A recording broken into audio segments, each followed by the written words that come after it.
यह रिश्ता क्या कहलाता है में मायरा और मुक्ति की योजना अब धीरे धीरे आगे बढ़ने लगती है। दोनों सोचती हैं कि अगर अरमान और अभीरा को एक ही जगह पर मिलने का मौका मिल जाए तो शायद उनके बीच की गलतफहमियां दूर हो सकती हैं। मायरा को पूरा भरोसा है कि प्यार और रिश्तों की सच्चाई एक दिन जरूर सामने आएगी। मायरा और मुक्ति मिलकर एक ऐसी पार्टी का प्लान बनाती हैं जहां अरमान और अभीरा दोनों बिना किसी दबाव के पहुंच सकें। मायरा अपने पापा को पार्टी में जाने के लिए मनाने की कोशिश करती है और कहती है कि यह पार्टी उनके लिए एक अच्छा बदलाव साबित हो सकती है। वहीं मुक्ति भी अपनी मां को समझाती है कि लगातार काम करने से उनकी सेहत पर असर पड़ सकता है, इसलिए उन्हें थोड़ी मौज मस्ती भी करनी चाहिए। धीरे धीरे दोनों की कोशिशें रंग लाने लगती हैं। अरमान को जब पार्टी के बारे में बताया जाता है तो वह पहले थोड़ा संकोच करता है, क्योंकि अभीरा के साथ उसके रिश्ते में पहले ही बहुत उतार चढ़ाव आ चुके होते हैं। अरमान के मन में अभी भी कुछ पुरानी यादें और गलतफहमियां उसे परेशान कर रही होती हैं। दूसरी तरफ अभीरा भी अपने काम में व्यस्त रहती है।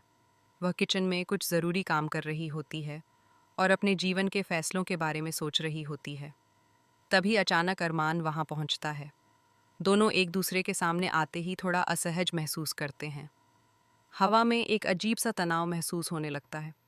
किस्मत का खेल ऐसा होता है कि अचानक दोनों का संतुलन बिगड़ जाता है और वे गिरने वाले होते हैं। उसी दौरान किचन में रखा आटा हवा में फैल जाता है और दोनों पूरी तरह आटे से भर जाते हैं। यह दृश्य थोड़ा हास्यपूर्ण लेकिन भावनात्मक भी बन जाता है, क्योंकि दोनों एक दूसरे को देखकर चुप हो जाते हैं। मायरा और मुक्ति दूर खड़े होकर यह सब देख रही होती हैं और मन ही मन खुश होती हैं कि उनका प्लान काम कर रहा है। उन्हें लगता है कि शायद अरमान और अभीरा के बीच फिर से बातचीत शुरू हो सकती है। लेकिन इसी बीच एक बड़ा ट्विस्ट आने वाला होता है। जब अरमान को यह पता चलता है कि अभीरा मुक्ति की मां है, तो उसके मन में कई सवाल उठने लगते हैं। अरमान सोचता है कि क्या अभीरा ने पहले यह बात छुपाई थी या इसके पीछे कोई और सच्चाई है। अरमान के चेहरे पर गुस्सा और उलझन दोनों दिखाई देने लगते हैं। वह अभीरा से सीधे सवाल पूछने की स्थिति में आ जाता है।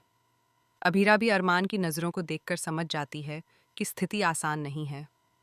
उसके दिल में दर्द और डर दोनों एक साथ जाग उठते हैं, क्योंकि उसे लगता है कि शायद अरमान फिर से उस पर गलत इल्ज़ाम लगा सकता है। इधर मायरा और मुक्ति भी चिंतित हो जाती हैं, क्योंकि उनका प्लान उल्टा पड़ता हुआ नजर आने लगता है।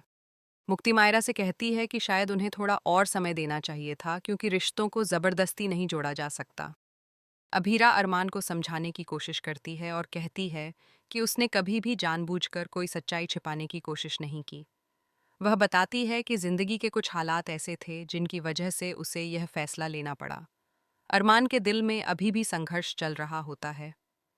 एक तरफ उसका गुस्सा और शक होता है, तो दूसरी तरफ अभीरा के प्रति उसका पुराना प्यार और भावनाएं भी उसे रोक रही होती हैं।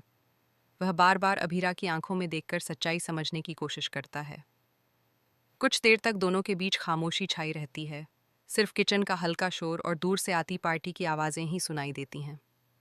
तभी मायरा आगे बढ़कर दोनों से कहती है कि रिश्तों में भरोसा सबसे ज़रूरी होता है।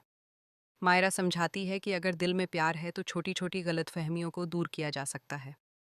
मुक्ति भी अपनी मां का समर्थन करती है और अरमान से कहती है कि वह एक बार फिर से अभीरा की बात सुन ले। अब आने वाले एपिसोड में यह देखना काफ़ी दिलचस्प होगा कि क्या अरमान अपनी नाराज़गी भूलकर अभीरा को माफ़ करेगा, या फिर कोई नया बड़ा ट्विस्ट कहानी का रुख बदल देगा।